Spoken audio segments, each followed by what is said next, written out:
Let me ask you something straight up. What would your life look like if fear had no say? I don't mean managed. I don't mean controlled. I mean gone, dead, silenced. Imagine waking up tomorrow without that voice in your head whispering, "You're not ready," or "You're gonna fail," or "Who do you think you are?" What would you chase if hesitation didn't get the first word? What would you build if you stopped waiting for the perfect moment and realized the perfect moment doesn't exist? Here's the hard truth no one wants to say out loud. Fear is not the real enemy. Obedience is. Fear whispers, but it only wins when you listen. It only wins when you shrink instead of step, when you pause instead of press forward, when you wait instead of move. And you've probably gotten really good at waiting. Waiting until it feels right, until the fear fades, until the stars align. But here's the punchline: that moment never comes. Not because you're not capable, but because you've been trained, conditioned to treat fear like a stop sign instead of what it really is, a signal. See, fear isn't proof that you're weak. It's proof that you're standing on the edge of something that matters. Today, we're not going to hype you up. We're not going to throw feel-good slogans at your fear. We're going to kill it. Not with hope, not with hype, but with truth, with action, with a mindset that refuses to bow to the same old script. This is the day fear loses its grip. Because from here on out, fear doesn't make the rules. You do. Let's get one thing straight. Fear isn't evil. It's ancient. It's hardwired into you to keep you alive. It kept your ancestors from walking into lion dens. It made you hesitate at the edge of the cliff. Fear was survival. But the problem? You're not running from lions anymore. Today, fear shows up in boardrooms, in DMs, in opportunities you almost said yes to. Fear now hides in places like, "Maybe I'll wait until I'm more ready. What if I mess this up? Let me think about it." But listen closely. Fear was never designed to lead you. It's a signal, not a steering wheel. And yet, that's what most people hand it the wheel. They let fear call the shots. They let it determine what's too risky. They let it decide what's realistic. And then they wonder why they feel stuck circling the same block in life year after year. But here's the brutal truth. Fear isn't what's stopping you. Inaction is. It's not the fear you feel, it's what you don't do because of it. The risk you didn't take, the words you didn't speak, the idea you never launched. You're not weak. You're not broken. You've just confused discomfort with danger. And the longer you let fear decide, the more power it steals. So today we flip the script. Fear, it can ride in the passenger seat if it wants, but it never touches the wheel again. Not on your watch. Not in this next chapter. Let me break a myth right now. Courage isn't the absence of fear. It's not the clean, confident superhero feeling people pretend it is. Courage is messy. It's shaky hands. It's a voice that cracks. It's a heart pounding in your chest and still taking the step. If you're waiting for fear to disappear before you act, you'll be waiting forever. Because fear doesn't vanish. You outgrow it. The world's greatest leaders, the artists, the entrepreneurs, the game changers, they felt it too, but they moved anyway. They stopped treating fear like a red light and started treating it like a compass. When fear showed up, they leaned in because they understood something powerful. Fear is a sign you're getting close to something meaningful, something that stretches you, something that matters. So don't waste your life trying to feel ready. Readiness is a lie. It's a disguise for procrastination. Nobody feels ready. They just decide to move anyway. And here's where the shift happens. The more you act while afraid, the less power fear has. You train your brain. You teach your nervous system. This doesn't mean stop. This means go. Momentum becomes the antidote. Because fear hates movement. It thrives in overthinking, in hesitation, in silence. But when you move, even just a little fear starts to die. So next time you feel it rise, don't stall. Don't wait for the courage to show up. Step, and you'll find courage waiting on the other side. Here's the thing nobody tells you. Fear doesn't speak in facts. It speaks in stories. And most of those stories are lies. Fear wears the voice of your own mind. That makes it dangerous. Because it doesn't sound like a threat, it sounds like you. You're not ready. You're not good enough. If you try, you'll fail. If you fail, everyone will know you were never built for this. You've heard it, right? And because you've heard it so many times, it starts to feel real. Not because it's true, but because it's familiar. You don't just fear the pitch. You see it bombing. You don't just fear rejection. You imagine public humiliation. You don't just fear failure. You script out a full disaster in your mind before anything even happens. That's how fear wins. Not with logic, but with imagination. It builds mental movies and convinces you they're documentaries. But here's the breakthrough. If fear is a story, you can write a better one. One where you rise after falling. One where you speak and you're heard. One where you leap and land. Because your brain doesn't know the difference between memory and imagination. If you can rehearse disaster, you can rehearse dominance. The battlefield is not out there. It's in here, your head. And the voice that wins is the one you repeat the most. So stop letting fear narrate your life. Grab the pen, flip the script, and write the story where you win. Let's get this straight. Fear doesn't disappear with time. It disappears with exposure. You don't outthink fear. You outtrain it. Most people wait. Wait to feel brave. Wait to feel certain. Wait for the fear to go away. But courage isn't something you wait for, it's something you build. Think of fear like a cold pool. You can stand at the edge, dip your toe, come back tomorrow. Or you can jump in, shock your system, and let your body adapt. And the wild part? Once you're in, it's never as bad as you imagined. That's what fear does, it exaggerates. But your action proves it wrong. Every time you lean in, even just a little, you shrink its power. So what's the game plan? Repetition, discipline, small acts of courage daily. Speak even when your voice shakes. Launch even if it's not perfect. Show up even when you feel unprepared. That's the training. You don't become fearless by thinking about it. You become fearless by moving through it. And here's the magic. The first time is terrifying. The 5th time is uncomfortable. The 50th time, it's normal. And by the 100th time, it's freedom. The people you look up to didn't start fearless. They just kept walking into the storm until the thunder couldn't shake them anymore. So stop thinking you need more time. You don't need more time. You need more reps. This is the gym. Fear is the weight. Now lift. Let's stop pretending that motivation is the key. Motivation is a mood. Discipline is a decision. One fades, the other builds. If you want to be unstoppable, you've got to stop negotiating with your emotions. You don't rise by asking, "Do I feel like it today?" You rise by saying, "I said I would, so I do." That's how discipline works. It shows up when it's raining, when you're tired, when no one's watching, and that's exactly why it wins. Listen, fear thrives in hesitation, in overthinking, in that little pause where you almost moved, but didn't. Discipline erases the pause. The alarm rings, you get up. The task is hard, you do it anyway.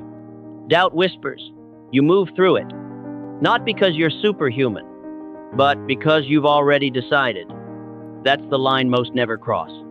They live on the edge of decision, stuck, waiting for the fear to leave, waiting to feel ready. But those who win don't wait. They move first and let courage catch up. Every step you take without needing to feel like it builds your inner muscle. It tells your mind, this is who we are now. And the more you reinforce that, the less space fear has to speak. You don't get results because you want to. You get them because you've trained your system to move anyway. So burn the script that says, when I feel ready. Replace it with, I act regardless. Because action doesn't just beat fear. It erases it. Here's the truth that no one wants to tell you. You don't rise by finding yourself. You rise by deciding who you are. Identity isn't discovered. It's installed. It's chosen. It's repeated. Most people live inside a story they never consciously wrote. A story made up of fear, hesitation, maybe one day. A script passed down by other scared people. But not you. Not anymore. Your new identity starts with a line in the sand. Not just spoken once, but reinforced daily. Before the world speaks, you speak.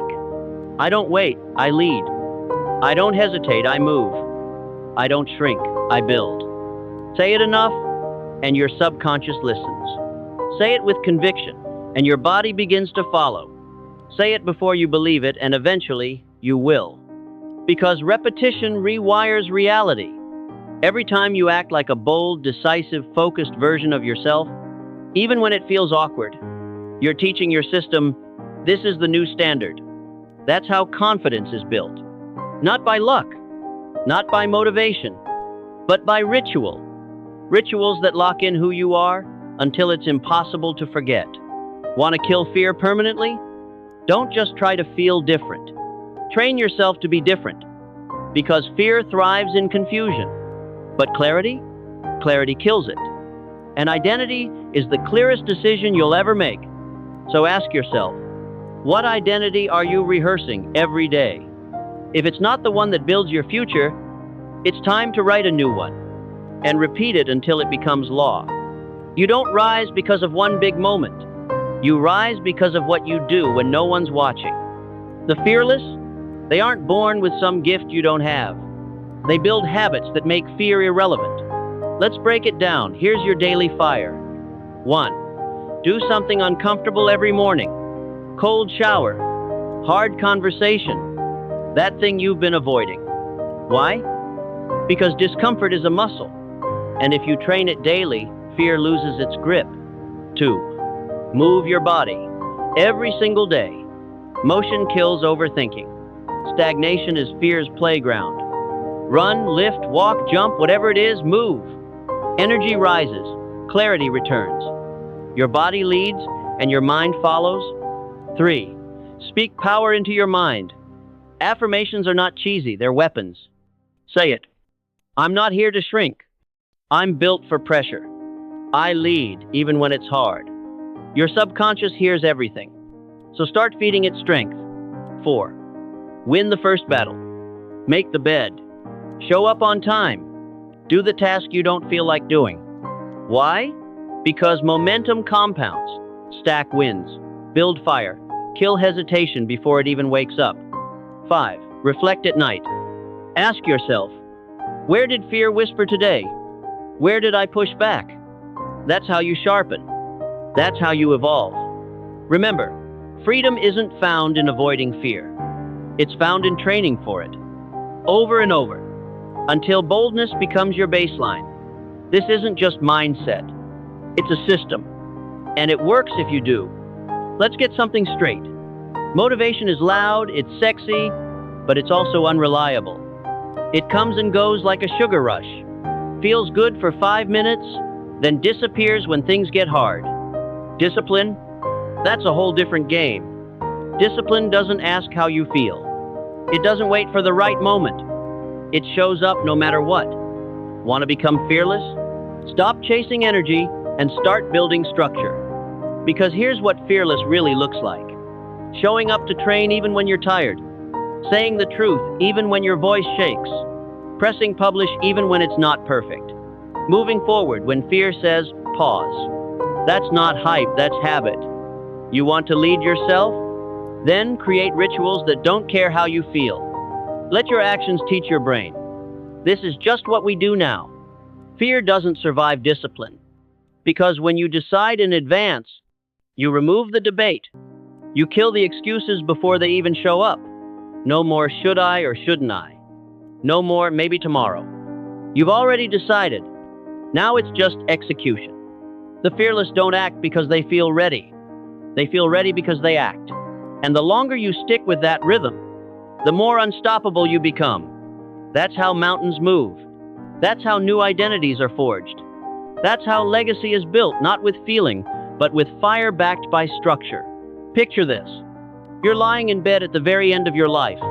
And around you, it's not your family. It's the ghosts of every dream you never chased, every version of yourself you never became. And they're staring at you asking just one thing. Why did you let fear decide for you? That's the quiet tragedy nobody talks about. Fear doesn't just steal your moments, it steals your legacy. You think you're playing it safe, but what you're really doing is trading greatness for comfort. You avoid the risk. You delay the leap. You stay small because fear told you it's safer that way. But let me ask you this. Who are the people you admire most? The names that live on? The ones who shook the world. They weren't fearless. They just refused to be owned by fear. Statues aren't built for the ones who stayed quiet. Books aren't written about those who waited until they felt ready. History doesn't remember the safe. It remembers the bold. So right now, ask yourself, what is fear stealing from me? What am I leaving on the table? Just because I'm scared? Because here's the truth.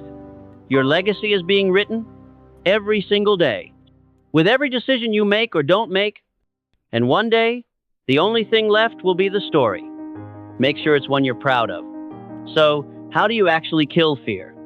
Not with hype, not with waiting, but with ritual. Fear fades in the face of routine. The fearless aren't special. They're just consistent. They've trained their nervous system like a warrior trains for battle. So here's how you do it. 1. Start with discomfort. Each morning, do one thing that makes your heart race. A cold shower, a hard conversation, that task you've been avoiding. Because when your body gets used to discomfort, fear starts to panic and then shut up. 2. Move, physically. Fear loves stillness, so don't give it that. Run, lift, walk, sweat. Move your body, and your mind will follow. Energy rises, focus sharpens, fear shrinks. 3. Speak power into your day. Stand tall. Say it out loud. I am not afraid. I lead, I move, I decide. These aren't corny mantras, they're commands. And your subconscious is listening. 4. Win early. Make your bed. Show up on time. Finish the thing you didn't feel like doing. Small wins stack. And stacked wins become momentum. 5. Reflect nightly. Ask yourself, where did fear whisper today? And where did I push back? This is how you sharpen the sword. Daily, intentionally, without fail. Because here's the truth. Fear doesn't vanish on its own. It dies when you starve it. When you stop feeding it with delay, excuses, and negotiation, discipline drowns fear. And action is the anthem of the fearless. So, start today. One bold step, then another, until fear isn't even part of your vocabulary anymore.